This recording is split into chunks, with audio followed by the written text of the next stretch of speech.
قل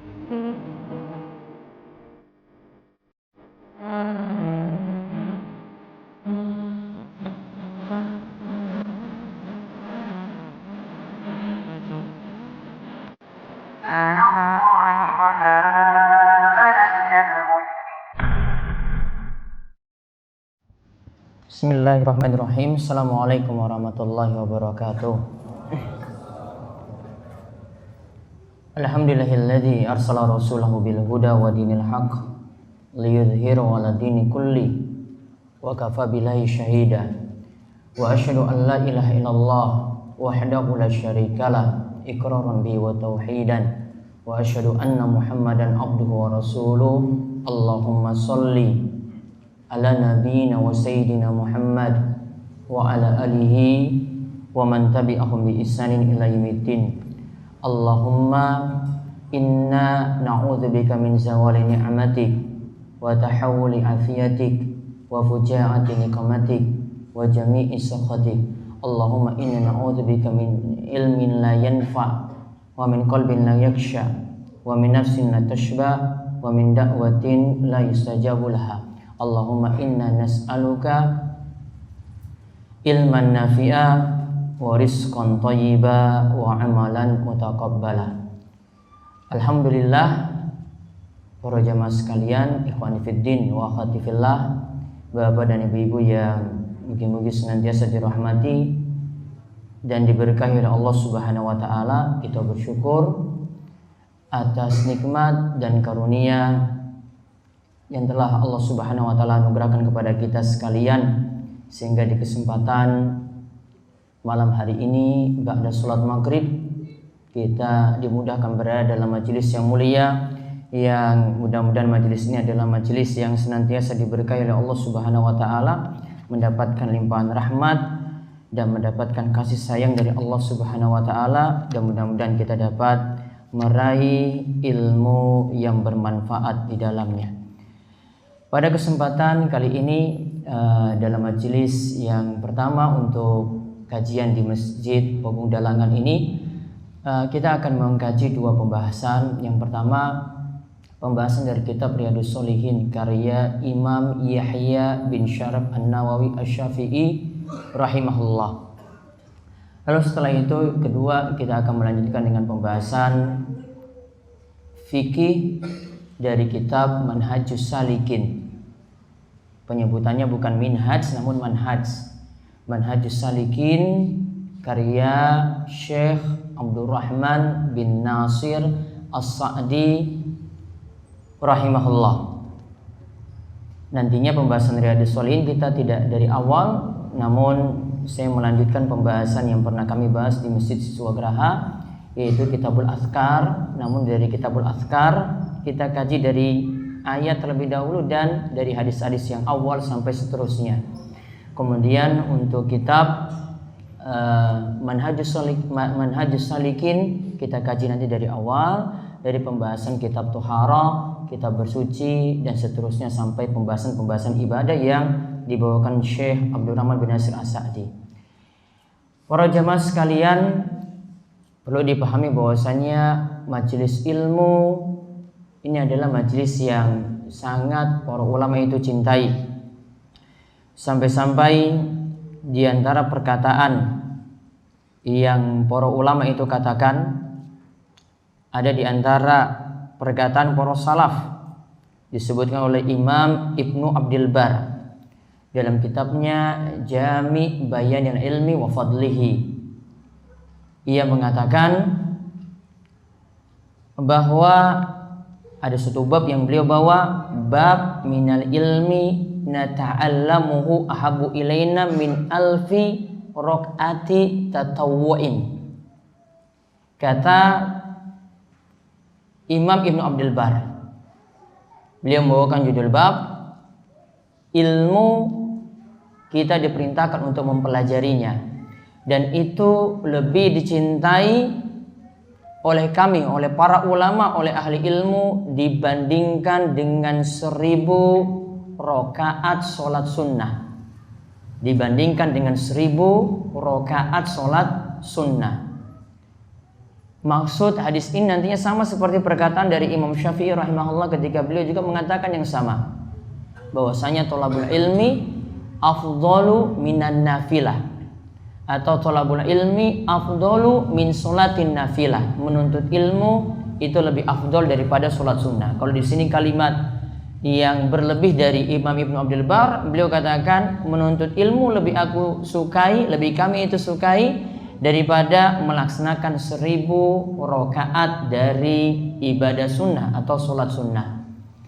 Maka ini menunjukkan bahwasanya kita berada dalam majelis ini sangat-sangat mulia sekali, apalagi kita mempelajari hal-hal yang nanti akan membenarkan atau meluruskan iman kita, hal-hal yang nanti dapat membenarkan atau meluruskan ibadah-ibadah kita. Ada mungkin yang belum dipahami akhirnya bertambah jelas, dan ada yang mungkin selama ini salah untuk dipraktekkan akhirnya bisa diluruskan dengan kita terus belajar dan terus belajar. Dan kita mohon pada Allah Subhanahu wa taala yang inti dari kita itu belajar, mudah-mudahan ilmu tersebut itu bermanfaat. Manfaat itu kata para ulama, yang pertama manfaat untuk diri sendiri, kemudian yang kedua manfaat untuk orang lain, yang ketiga kita bisa dakwahkan ilmu itu, kemudian bisa bersabar terus untuk belajar dan terus belajar. Nah, sekarang kita akan lihat apa yang disebutkan oleh Imam Nawawi terlebih dahulu. Nanti setiap pertemuan insya Allah akan dibantu dengan buletin ini untuk memperingan, karena di sini hadir juga barangkali mohon maaf yang tiang-tiang sepuh, jadi saya bantu dengan menjelaskan lewat buletin, dan ini sekaligus memperingan juga pembahasan, karena dalam buletin ini sudah disertakan juga referensi-referensi dan saya tidak perlu membawa banyak-banyak kitab karena sudah diringkas dalam tulisan ini. Yang pertama kita bahas dari kitab Al-Azkar. Azkar itu artinya zikir. Ya, azkar itu artinya zikir. Kita akan lihat ini kalau dalam urutan dari Riyadhus Shalihin, ini berada pada kitab nomor 15, bab nomor 244, yaitu disebut bab fadlu zikri wal hassu alaih, bab keutamaan zikir dan motivasi bagi kita atau dorongan bagi kita untuk berzikir. Nah, judulnya kali ini zikir dengan lirik lebih utama, namun ini judul petikan saja. Namun di awal-awal bab nanti sebagaimana kebiasaan Imam Nawawi dalam kitabnya Riyadhus Shalihin, beliau akan memaparkan terlebih dahulu ayat-ayat yang menjelaskan tentang keutamaan zikir. Beliau akan memaparkan terlebih dahulu ayat-ayat yang menjelaskan tentang keutamaan zikir. Kali ini kita akan lihat 3 ayat. Masih tersisa lagi ayat-ayat selanjutnya, karena beliau katakan ayat-ayat yang menerangkan tentang keutamaan zikir itu banyak sekali. Sebagiannya baru beliau sebutkan di sini, sebagiannya ini yang beliau sebutkan. Berarti masih ada yang lainnya lagi yang tidak beliau uraikan, yang tidak beliau sebutkan dalam kitab ini. Namun ingat kebiasaan Imam Nawawi, judul bab itu sudah sebagai kesimpulan. Judul bab itu sudah sebagai kesimpulan. Apa maksud ayat, apa maksud hadis, sudah ada pada judul bab. Inilah keistimewaan ulama dahulu, tidak perlu dengan penjelasan panjang lebar. Cukup dari judul sudah tahu isinya di dalam seperti apa. Nggak seperti kita. Kalau kita nulis judul di depan, mau judul skripsi, mau judul tesis atau yang lainnya, panjang lebar dan bertele-tele, mutar sana sini. Sama juga kalau ketika kita ceramah sudah paparkan judul seperti itu, namun ya materinya juga disampaikan panjang lebar, ngalor ngidul, nggak jelas intinya mana, kesimpulannya mana. Namun kalau Imam Nawawi cukup lihat judul. Ya, cukup lihat judul bab. Ini beliau contoh dari Imam Bukhari dan yang lainnya. Namun kalau Imam Nawawi lebih spesifik lagi. Setiap judul bab itu sudah menunjukkan kesimpulan. Itulah keistimewaan ulama dulu, enggak banyak ngomong. Kesimpulannya sudah singkat sekali dan mencakup pembahasan yang beliau nanti uraikan beliau sebutkan dalam Al-Quran, ayat dalil Al-Quran atau hadis, sudah cukup. Nah, namun para ulama punya kitab-kitab penjelasan dari kitab Riyadhus Shalihin yang biasa dipakai, yang paling bagus ada dari Syekh Salim bin Eid Al-Hilali, Bahjatun Nazirin. Ada lagi dari beberapa ulama yang menyusun satu kitab, Profesor Dr. Mustafa Al-Bogha, pakar ulama Syafi'iyah, yaitu kitabnya Nuzhatul Muttaqin, Syarah Riyadhus Shalihin. Dan dalam kitab Nuzhatul Muttaqin ini diambil sebagiannya atau diambil kesimpulan-kesimpulannya oleh Syekh Salim bin Eid Al-Hilali dalam kitabnya Bahjatun Nazirin tadi. Juga ada syarah dari Syekh Muhammad bin Shalih Al-Utsaimin. Namun kalau mau yang paling atau super lengkap, lebih daripada 20 jilid, namun belum ada versi terjemahan. Saya yakin belum ada juga yang mampu menerjemahkan. Ya, lebih daripada 20 jilid, yaitu kitab Kunuz Riyadhus Shalihin. Itu lebih lengkap lagi menjelaskan kitab Riyadhus Shalihin ini. Jadi dia kumpulkan semua syarah yang ada, seluruh penjelasan yang ada, kemudian membahas setiap kosakata, kemudian kesimpulan fikih seperti apa, kemudian pelajaran-pelajaran tentang pengajaran itu seperti apa, disimpulkan dalam kitab Kunuz Riyadhus Shalihin. Semuanya sudah ada tercetak dan semuanya juga sudah ada dalam bentuk PDF. Kalau nggak mampu beli, ya sudah, tinggal di download, cari di Maktabah Waqfiyah dan bisa mendapatkan downloadan gratis tadi. Nah, sekarang kita lihat beberapa ayat yang menyebutkan tentang keutamaan zikir. Monggo dibaca. Beberapa ayat menyebutkan tentang keutamaan zikir. Ayat pertama, wala dzikrullahi akbar. Dan sesungguhnya mengingat Allah, salat adalah lebih besar keutamaannya dari ibadah-ibadah yang lain. Taib. Ayat ini sebelumnya itu membicarakan tentang sholat, yaitu Allah Subhanahu wa taala berfirman, "Inna sholata tanha 'anil fahsya'i wal munkar." Sesungguhnya sholat itu dapat mencegah dari perbuatan keji dan mungkar. Lalu setelah itu disebutkan dalam ayat selanjutnya, wala dzikrullahi akbar. Dan sungguh mengingat Allah. Tadi disebutkan tentang masalah sholat. Ya, tadi disebutkan tentang masalah sholat. Berarti sholat tujuannya adalah untuk mengingat Allah. Itu pekerjaan atau punya keutamaan yang sangat-sangat besar. Sebelumnya tentang ayat tadi surat Al-Ankabut ayat 45 ini, inna sholata tanha 'anil fahsya'i wal munkar, ada beberapa kesimpulan yang bisa diambil. Di sini saya tidak sebutkan. Yang pertama, sholat dapat mencegah dari perbuatan keji dan mungkar. Walaupun saat ini orang yang sholat di luar sholatnya berbuat maksiat. Asalnya sholat punya manfaat, yaitu dapat mencegah dari perbuatan keji dan mungkar. Ada cerita disebutkan dalam sebuah riwayat bahwasanya Nabi SAW itu pernah ditanya oleh seorang sahabat, wahai Rasulullah, ini ada sahabat ini malam, masya Allah, dia rajin sholat malam. Namun di pagi harinya sariqah, dia biasanya nyolong. Malam hari sholat malam, pagi harinya mencuri. Kemudian Nabi SAW membacakan ayat ini, inna sholata tanha 'anil fahsya'i wal munkar. Sesungguhnya sholat itu dapat mencegah dari perbuatan keji dan mungkar. Artinya apa? Kenapa Nabi SAW membawakan ayat ini? Tujuannya orang yang maksiat saat ini, kalau dia memperbagus terus sholatnya diperbaiki lagi, sholatnya tambah khusyuk lagi, sholatnya tambah mengikuti tuntunan Nabi SAW lagi, maka selanjutnya dia akan tambah lebih baik.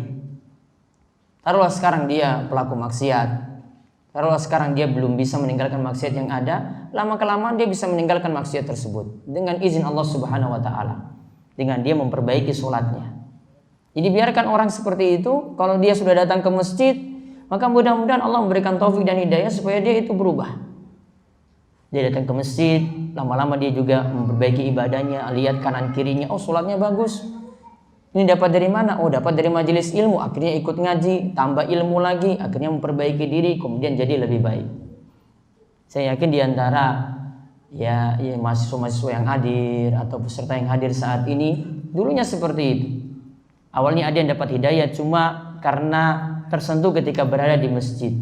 Kemudian akhirnya menghadiri majelis ilmu, kemudian setelah itu ngikut terus, akhirnya berubah. Saat ini saya hijrah. Bisa seperti itu. Kemudian kesimpulan yang kedua, apa yang dikatakan oleh Ibnu Taimiyah? Ibnu Taimiyah mengatakan yang namanya amalan kebaikan, kalau itu dominan, maka akan mengalahkan kemungkaran dan amalan kejelekan. Jadi tidak mungkin bersatu. Sholat itu ada, kemungkaran itu hilang. Sebaliknya, kalau orang itu dominan dengan kemungkaran, dengan kejelekan, maka sholatnya juga lama-lama akan berkurang.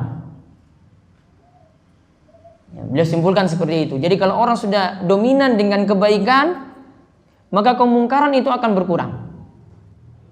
Dan sulit itu untuk bersatu. Pasti kalau satu mendominasi, yang lainnya akan tersingkir. Kalau kebaikan mendominasi, maka kemungkaran nanti akan tersingkir.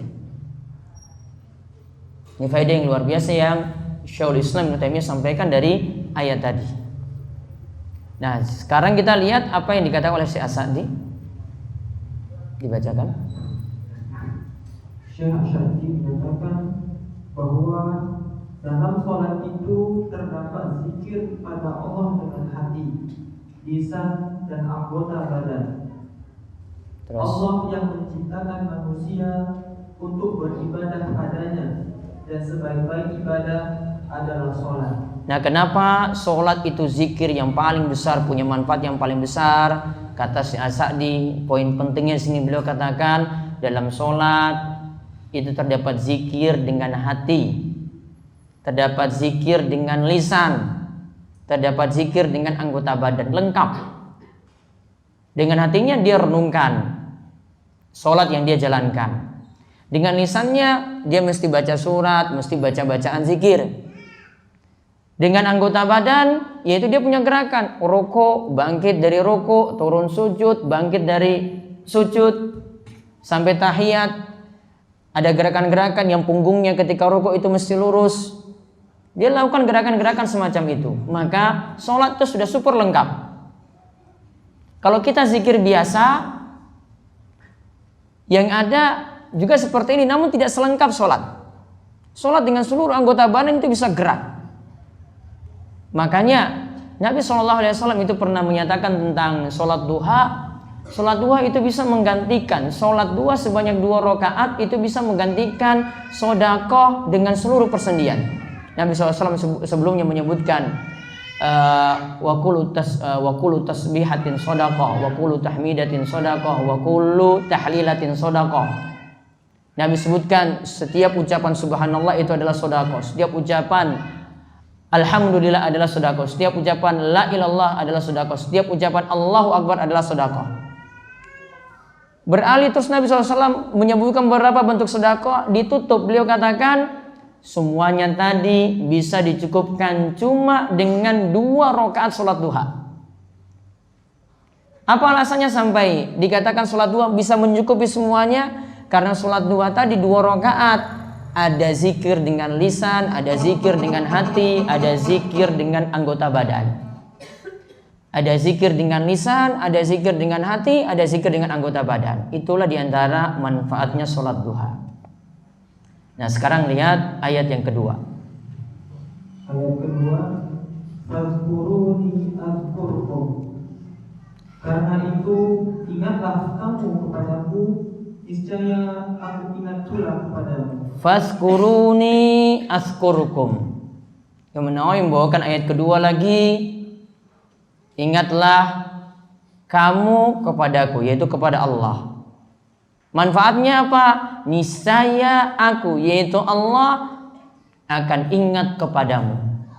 Coba dibacakan perkataan Syekh Muhammad Shalih Al-Munajjid. Syekh Muhammad Shalih Al-Munajjid menyatakan bahwa siapa yang berzikir kepada Allah maka ia mendapatkan maslahat yang besar, yaitu Allah akan senantiasa mengingatnya. Sebagaimana disebutkan dalam hadis qudsi, aku sesuai dengan persangkaan hambaku. Muttafaqun alaih. Taib, lihat perkataan Syekh Muhammad Shaleh Al-Munajjid. Perlu dipahami, Syekh Muhammad bin Shaleh Al-Munajjid ini bukan ulama yang punya background kuliah di kuliah agama. Syekh Muhammad bin Shaleh, dia punya nama dua, Muhammad Shaleh. Jadi murakkab, bukan Muhammad bin Shaleh. Muhammad Shaleh Al-Munajjid ini dulu lulusan dari kota Riyadh, jebolan dari teknik industri. Kemudian dia banyak belajar dengan Syekh Abdul Aziz bin Baz, mufti kerajaan Saudi Arabia di masa silam. Belajar menelaah, kemudian dia mendapatkan rekomendasi dari Syekh Abdul Aziz bin Baz untuk dari dia belajar tadi akhirnya bisa menyampaikan ilmu, berdakwah. Dia akhirnya berdakwah sekarang di daerah sebelah timur kerajaan Saudi Arabia, di daerah yang namanya Dhahran. Dhahran itu dekat dengan perusahaan besar kerajaan Saudi Arabia, yaitu perusahaan minyak, yaitu Aramco, dan 60% minyak dunia itu berasal dari situ. Jadi tempat ini yang paling dijaga ketat oleh Saudi Arabia dibandingkan kota yang lainnya yang ada di Saudi Arabia, karena kalau ini hancur, Saudi sudah tidak ada lagi, karena sumber pendapatannya dari situ. Padahal ini negeri kering. Namun Allah memberikan karunia yang besar, bisa menghasilkan minyak bumi, bahkan menjadi sumber pendapatan terbesar dari negara tersebut. Nah, lihat Syekh Shaleh Al-Munajjid, jadi dari kuliah umum namun bisa menjadi ulama. Ada beberapa ulama yang semisal dengan beliau juga. Kami ada tulisan tanggal ini, ada di rumahisa.com, dan sedang kami susun tulisan tentang ini juga, namun belum selesai. Sudah nulis 2 tahun tapi belum rampung-rampung juga. Ada kisah-kisah ulama seperti ini. Nanti berjalannya waktu saya akan ceritakan yang lainnya juga. Nah, di sini dikatakan siapa yang berzikir pada Allah, ingat Allah, maka Allah akan mengingatnya. Ayat ini semakna dengan sabda Nabi SAW dalam hadis qudsi. Ingat, hadis qudsi ini berbeda dengan Al-Quran. Qudsi itu artinya suci. Dinamakan hadis qudsi karena lafaznya dari Nabi SAW, maknanya dari Allah. Sedangkan kalau Al-Quran, lafaz dan makna dari Allah. Nah, Nabi SAW mengatakan, kalau disebut hadis qudsi berarti Allah berfirman, Ana inda dhanni abdi bi. Aku sesuai dengan persangkaan hambaku. Maksudnya apa? Kita kalau yakin doa kita itu terkabul, Allah akan mengabulkan doa kita, maka doa kita akan terkabul. Kalau kita sudah pesimis ketika berdoa, ini terkabul enggak? Ya sudah, sekadar itu juga persangkaan kita, doa kita akan sulit terkabul. Kalau kita yakin Allah akan menolong kita, maka pertolongan itu akan datang. Namun kalau kita sudah pesimis, ini paling ini 50-50 ini saya ditolong. Ya sudah, pertolongannya datangnya seperti itu. Mau urusan apapun juga sama. Ya Allah, tolonglah saya biar segera lulus. Kalau nggak yakin lulus, mau 1 tahun, ini belum lulus juga. Dia berdoa, keyakinannya cuma 50% pada Allah. Ya sudah, 50% untuk lulus berarti. Kemungkinannya 50% untuk lulus. Karena ana inda dhanni abdi bi. Aku sesuai dengan persangkaan hambaku. Gimana keadaan dia sangka Allah seperti apa untuk doanya, untuk keyakinannya, untuk permintaannya. Maka Allah akan kabulkan seperti itu juga. Maka kaitannya dengan zikir ini, kalau kita ingat Allah, benar-benar mengingat Allah Subhanahu wa taala, tidak lalai dari mengingat Allah Subhanahu wa taala, Allah akan mengingat kita. Artinya di sini akan diberikan pertolongan, akan diberi taufik dan hidayah untuk beribadah dan juga untuk urusan-urusan dunia yang lainnya.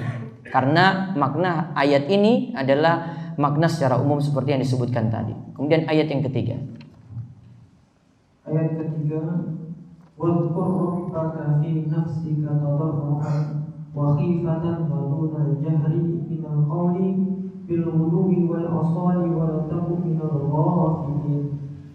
Dan sebutlah nama Tuhanmu dalam hatimu dengan merendahkan diri dan rasa takut, dan dengan tidak mengeraskan suara di waktu pagi dan petang, dan janganlah kamu termasuk orang-orang yang lalai. Baik. Ini surat Al-A'raf ayat 205. Coba perhatikan ayatnya. Ingatlah Rabbmu fi nafsika, dalam hatimu, tadarru, dengan merendahkan diri, wa khifah, dan dalam keadaan penuh rasa takut, wa dunal jahri, dan tidak mengeraskan suara. Mengingat Allah itu kapan? Bil ghuduwi wal asal. Yaitu ingatlah Allah di pagi hari, wal asal, dan di petang hari. Kemudian Allah katakan, wala takum minal ghafilin, dan janganlah kalian menjadi orang-orang yang lalai. Coba baca perkataan Imam Asy-Syaukani. Imam Syaukani rahimahullah menyatakan mengenai kalimat ghafilin, yaitu janganlah menjadi orang yang lalai dari zikir. Janganlah menjadi orang yang lalai dari zikir. Terus, dalam ayat ini juga ada perintah untuk berzikir dengan suara lirih, karena berzikir dengan lirih lebih mendekati ikhlas. Lihat, Imam Syaukani, Muhammad bin Ali Asy-Syaukani, ulama dari negeri Yaman. Beliau itu mengatakan kalimat dalam ayat tadi dikatakan wadunal jahri, dan tidak mengeraskan suara. Berarti kesimpulannya lebih utama zikir dengan suara lirih.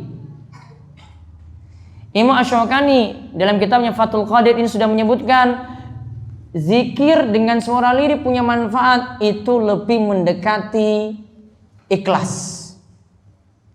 Alasan lebih lengkapnya lihat di sini ada 8 alasan. Ini sebenarnya 10. Ini disebutkan oleh Ibnu Taimiyah dalam kitabnya Majmu'ah Al-Fatawa. Kami sengaja cantumkan 8 karena sebenarnya Ibnu Taimiyah membahas tentang doa. Ini pembahasan beliau tentang doa. Namun di akhir pembahasan beliau katakan kalau doa demikian bagusnya lirih, zikir juga demikian.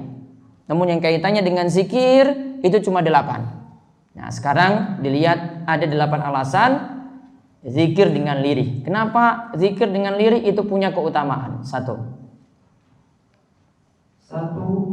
menunjukkan keimanan yang benar, karena yang memanjatkan zikir tersebut mengimani kalau Allah itu mendengar zikir yang lirih. Kalau orang zikirnya lirih, dia tahu suaranya pelan pun Allah itu dengar. Beda kalau orang itu teriak-teriak zikirnya, belum tentu punya keyakinan seperti ini. Wah, saya harus keras biar makin mantap. Namun kalau zikirnya itu lirih, ini sudah bangun keimanan yang pertama, tahu bahwasanya dia yakini bahwasanya Allah itu Maha dengar. Lirih pun Allah tahu.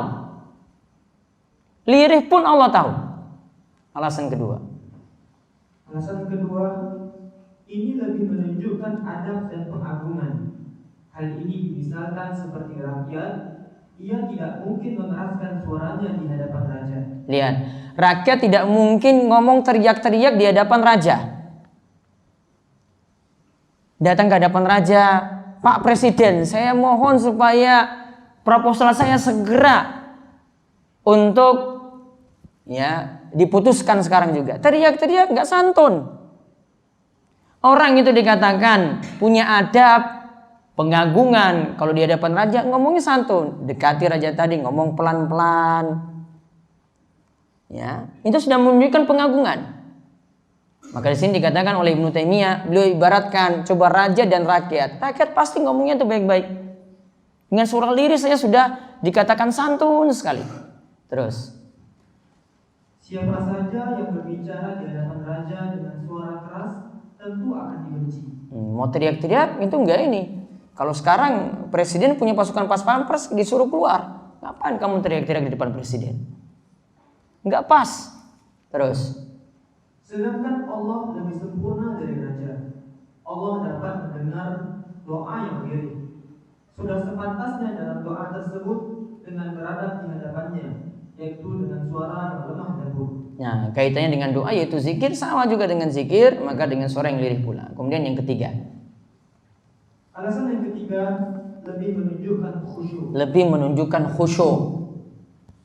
Khusyuknya kelihatan dibandingkan dengan teriak-teriak. Mau tambah lagi, teriak-teriak, tambah lagi dengan lantunan nada-nada lagi seperti itu. Ini tidak menunjukkan kekhusyukan. Makanya untuk zikir, untuk selawat tidak perlu diiringi dengan musik. Sudah nggak disebut zikir, sudah tidak disebut selawat lagi. Jadinya zikiran, jadinya selawatan. Ya, dan itu sudah tidak punya makna lagi, tidak bisa direnungkan lagi. Ini saya selawat atau selawatan. Saya mau selawat bagaimana? Wong dia tidak bisa renungkan. Karena khusyuknya sudah tidak ada lagi. Paling yang dia perhatikan nanti lantunan nada yang naik turun. Itu saja. Ya, ini manfaat yang ketiga. Yang keempat, alasan keempat, lebih menandakan ikhlas. Sama seperti yang disebutkan oleh Imam Syaukani tadi. Yang kelima, lebih mudah menghimpun hati untuk merendahkan diri. Sedangkan dengan suara keras lebih cenderung tidak menyatukan hati. Kalau tadi lebih ikhlas, orang nggak tahu kalau kita itu sedang zikir sekarang. Padahal dia lagi baca la ilallah, lagi baca la haula wala quwata illa billah, lagi berdoa ketika itu, orang tidak tahu. Dia jalan sambil zikir, paling kalau dilihat cuma gerakan mulut saja. Gerakan mulut belum tentu juga orang lagi sedang zikir. Padahal dia sedang zikir ketika itu. Lebih menunjukkan keikhlasan, karena amalannya dia lakukan sembunyi-sembunyi. Kemudian lebih mudah menghimpun hati. Hati itu lebih mudah disatukan ketika itu. Kalau suara keras, ya, nanti akan tercampur dengan suara sana sini juga, sehingga hatinya tidak bisa jadi satu. Kemudian yang keenam,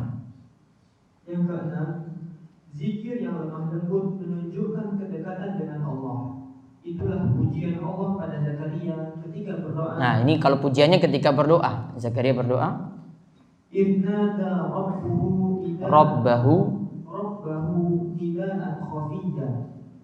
Tatkala Zakaria berdoa kepada Tuhannya dengan suara yang lembut. Nah, digarisbawahi suara yang lembut, bukan suara yang keras. Ketika itu Zakaria meminta pada Allah, dia belum punya keturunan. Dia katakan pada Allah, ya Rabbi la tazarni farda. Ya Allah, jangan tinggalkan aku itu seorang diri, nggak ada punya pewaris. Nah, di awal-awal surat Maryam disebutkan, isnada rabbahu nidaan khafiyya. Dia berdoa pada Allah dengan suara yang lirih, dengan lemah lembut. Dan ini sudah dalam keadaan dia putus asa. Dia sudah sepuh, istrinya juga sudah sepuh, tidak mendapatkan keturunan. Akhirnya dengan dia banyak berdoa terus. Ada cerita dia di atas umur 80-an baru dia mendapatkan keturunan. Di atas umur 80-an baru mendapatkan keturunan. Akhirnya dengan dia banyak berdoa, di dalam surat Maryam ini juga diceritakan bahwasanya kemudian Nabi Zakaria dianugerahkan anaknya yang bernama Yahya, dan tidak ada sebelumnya yang punya nama semisal dengan Yahya seperti itu. Terus disebutkan bahwa para sahabat pernah bersama Rasulullah SAW dalam perjalanan. Mereka mengeraskan suara mereka saat berdoa. Nabi bersabda, langsung artinya, wahai sekalian manusia, lirihkanlah suara kalian. Kalian tidaklah berdoa pada sesuatu yang tuli lagi goib. Yang kalian seru yaitu Allah, Maha mendengar lagi Maha dekat. Sungguh yang kalian seru itu lebih dekat pada salah seorang di antara kalian lebih dari leher tunggangannya. Lihat, hadis ini punya maksud para sahabat ketika itu, ketika berdoa itu teriak-teriak dengan suara keras. Nabi SAW katakan, arbi'u ala anfusikum, lirihkanlah suara kalian, karena kalian la tad'una as-samma wal ghaiba. Kalian tidak berdoa kepada suatu yang tuli dan tidak berdoa pada suatu yang tidak ada. Kalau pendengarannya itu agak sedikit kurang, kita mesti teriak-teriak di dekat telinganya baru dia bisa dengar. Allah tidak seperti itu. Dan Allah itu ada. Allah dengar doa kita. Jadi tidak perlu teriak-teriak seperti itu. Kemudian dikatakan sini Allah itu Maha mendengar, Allah itu Maha dekat. sungguh yang kalian seru lebih dekat pada salah seorang di antara kalian lebih dari leher hewan tunggangannya. Nah, kemudian disebutkan setelahnya kedekatan di sini. Yang di bawahnya lagi. Kedekatan di sini yang dimaksud adalah kos, kedekatan yang khusus, bukan kedekatan yang umum pada setiap orang. Allah itu dekat pada hambanya yang berdoa dan berzikir. Allah dekat dengan setiap hambanya yang beriman, dan Allah itu dekat dengan hambanya ketika sujud. Namun kedekatan di sini bukan menunjukkan bahwasanya zat Allah itu berada di dunia. Ingat ayat ini atau pembahasan ini, kedekatan Allah itu tidak bertentangan dengan firman Allah Ar-Rahmanu 'alal arsy istawa. Ar-Rahman yaitu Allah yang Maha Pengasih itu berada di atas arsana. Dan ars itu singgasana Allah Subhanahu wa taala. Dan pengertian Allah berada di atas sana yaitu menetap tinggi di atas seluruh makhluknya. Bukan berarti Allah itu butuh pada ars. Bukan berarti Allah itu butuh pada ars. Dan ini juga tidaklah bertentangan dengan ayat-ayat dan hadis yang mengatakan Allah fis sama. Allah itu di atas sana. Fis sama ini ada dua pengertian. Yang pertama, fi ini bermakna di dalam. Ya, fi bermakna di dalam. Sedangkan as-sama itu bermakna langit. Maaf, as-sama itu bermakna atas. Jadi kalau fis sama maka artinya adalah di atas sana. Kemudian makna yang kedua, fi itu bermakna ala. Kalau bermakna ala, maka as-sama itu bermakna langit. Maka pengertiannya berarti fi sama Allah itu di atas langit sana.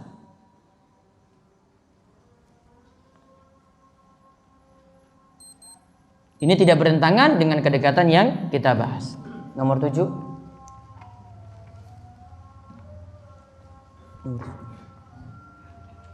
Zikir yang dibaca lirik akan ajak karena anggota tubuh tidaklah merasa letih yang cepat.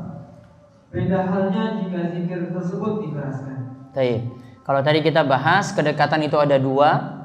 Jadi kalau ayat kalau menyebut fa innahu qarib, ya Allah itu qarib, fa inni qarib, aku itu dekat, maka ada dua makna tadi, dekat yang khas, yang khusus, dan dekat yang umum.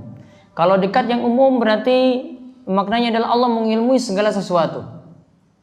Mau yang beriman, mau yang berbuat maksiat, Allah tahu di mana saja mereka berada. Sedangkan kalau korb yang khas, yaitu kedekatan yang khusus, Allah bersama dia, menolong dia ketika dia berdoa, ketika dia berzikir, ketika dia mengingat Allah.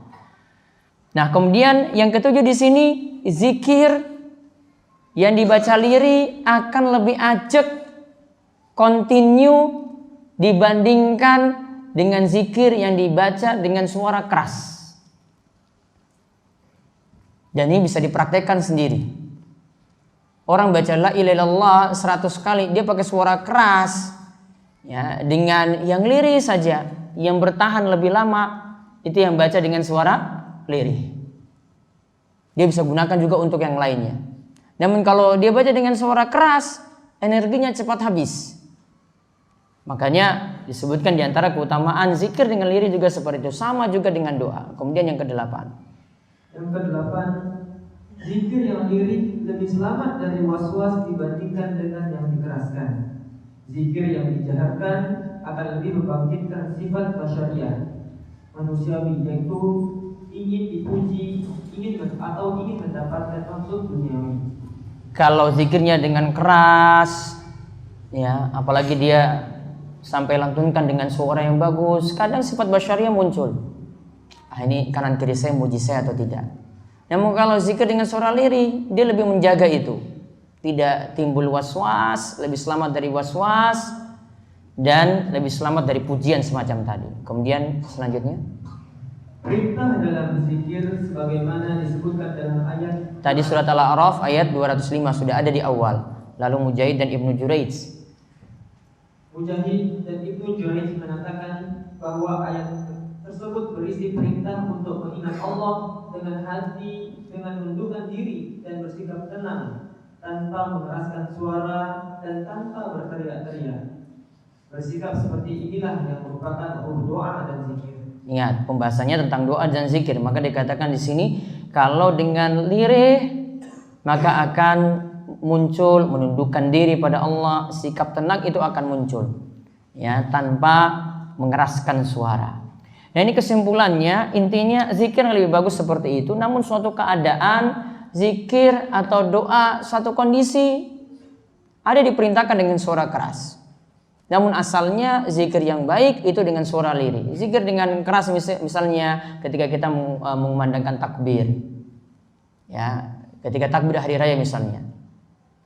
Walitukmilul iddata walitukabbirullaha ala ma hadakum wa la'allakum tashkurun. Allah perintahkan ketika bulan itu sudah sempurna, maka bertakbirlah kalian kepada Allah. Dalam rangka bersyukur kepada Allah, bertakbirlah sesuai dengan petunjuk yang diberikan kepada kalian. Takbir di sini dianjurkan dengan suara keras. Nabi SAW mempraktekannya ketika keluar dari rumah sampai ke lapangan, ketika melaksanakan sholat Id, beliau menjaharkan, beliau mengeraskan bacaannya. Kemudian juga termasuk juga di sini dikeraskan ketika kita dianjurkan takbir di awal-awal bulan Zulhijjah. Sejak awal bulan Zulhijjah dari tanggal 1 sampai seterusnya sampai tanggal 9, dan lebih ditekankan lagi ba'da sholat, yaitu dari tanggal 9 sampai hari tasyrik yang terakhir, ditambah lagi untuk dianjurkan untuk bertakbir. Kalau dari tanggal 9, ya, itu sampai nantinya tanggal 13, itu setiap ba'da sholat. Ya, setiap ba'da sholat dianjurkan untuk bertakbir dan suaranya dengan dijaharkan. Namun di sini bukan berarti mesti dikomandoi. Asalnya zikir itu juga tidak dikomandoi. Namun masing-masing diperintahkan untuk berzikir sendiri-sendiri. Jadi kesimpulannya, satu waktu ada zikir dan doa kita baca dengan suara keras. Namun asalnya, dan itulah yang paling baik, zikir yang utama itu adalah dengan lirih. Jadi ada 3 ayat yang kita bahas yang disebutkan oleh Imam Nawawi tentang keutamaan zikir. Wala dzikrullahi akbar. Mengingat Allah yaitu dengan sholat itu adalah keutamaan yang paling besar. Berarti kesimpulannya kita bisa mengingat Allah lewat sholat, dan itulah berzikir yang paling besar daripada amalan yang lainnya. Kemudian yang kedua, orang yang mengingat Allah, yang berzikir pada Allah, Allah juga akan mengingatnya, menolongnya, kemudian beri taufik kepadanya, memberikan kemudahan untuk urusan-urusannya, mengangkatnya dari berbagai macam kesulitan. Kemudian ayat yang ketiga, ini perintah untuk berzikir dengan lirih, tidak dengan dikeraskan, diperintahkan untuk pada pagi hari dan petang hari. Wala takum minal ghafilin. Dan orang yang berzikir ini berarti tidak termasuk orang-orang yang lalai. Ada pelajaran di sini karena disebutkan 2 waktu, wudu wal asal. Maka ini juga perintah untuk zikir pagi petang. Namun para ulama berselisih pendapat tentang waktunya. Kalau zikir pagi, sebagian ulama membatasi dari subuh sampai matahari itu terbit. Namun yang lebih tepat untuk zikir pagi dari subuh itu masuk sampai sebelum waktu zuhur. Kemudian wal asal untuk petang, ini juga para ulama berbeda pendapat. Ini perbedaannya lebih besar dibandingkan yang pertama tadi tentang zikir pagi. Ada yang berpendapat yang pertama dari waktu zuhur sampai waktu maghrib. Pendapat yang kedua itu dari waktu asar, ba'da asar sampai waktu maghrib. Pendapat yang ketiga waktu maghrib sampai pertengahan malam. Wallahu alam, yang lebih tepat dalam masalah ini pendapat yang ketiga yang mengatakan zikir petang, dan yang ini yang dimaksudkan dengan asal, menimbang dalil-dalil yang membicarakan tentang masalah zikir petang. Di antaranya misalnya Nabi SAW itu menganjurkan membaca A'udzu bikalimatillahi tammati min syarri ma khalaq. Di situ Nabi SAW menyebutkan itu terjadi di waktu malam. Maka pendapat yang tepat, pendapat yang ketiga, zikir petang dibaca dari ba'dal maghrib sampai pertengahan malam. Makanya Syekh Abdul Aziz bin Baz di antara zikir ba'da sholat beliau gabungkan dengan zikir petang. Maka setelah sholat maghrib di situ diususkan kalau untuk maghrib baca Al-Ikhlas 3 kali, Al-Falaq 3 kali, An-Nas 3 kali. Karena beliau punya maksud untuk gabungkan dengan zikir petang. Namun kalau dipisah lebih bagus. Ya, ini di antara pembahasan zikir, perintah untuk berzikir pagi dan juga untuk membaca zikir petang. Waktunya tadi ada perselisihan pendapat, dan tadi kesimpulan pendapatnya seperti yang kami sebutkan tadi. Wallahu a'lam bishawab. Kita lanjutkan nanti ba'da salat Isya.